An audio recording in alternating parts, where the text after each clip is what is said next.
doing an AC tune-up. Even though it's AC, a lot of people don't realize that your furnace works year-round, specifically your blower, your filter, your coil, evaporator coil, and the drain that is connected with your evaporator coil. The high points of this tune-up, this AC tune-up, will be to make sure the filter is clear and not causing any airflow restriction. Same with the coil, making sure the coil is clean, don't have a lot of restriction there. We're going to make sure the drain's clear, so all the water that's running off doesn't back up, overflow. And on top of all that, we're just going to be keeping an eye out for little things that maybe aren't necessarily part of the tune-up, but you know, like right here we have a really nice humidifier. It's a great accessory, and we're going to go ahead and give that a look too, just to make sure it's ready for next season.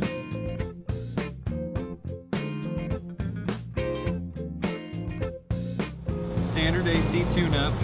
Basically, we're just going to be checking a lot of amp draws, making sure nothing's extremely high or extremely low. Always want to feel the air coming out of the top of the unit. Your outdoor unit will reject heat. So quite literally, when you feel that hot air coming out of the top of your AC system, that's the hot air being rejected from your home in a sense. It's probably one of the final steps of our outdoor unit tune-up. Basically right now what I'm going to be checking is our motor starter. And this is what literally starts your outdoor unit.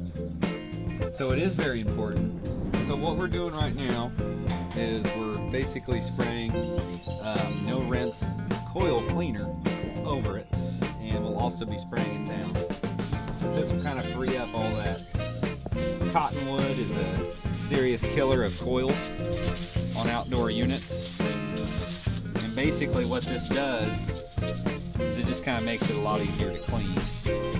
And the main reason why we're cleaning it is when you have all this stuff over the coil, it's kind of like we're just wrapping it in a blanket and we're making it work harder than it needs to. And it's a restriction. We don't want that.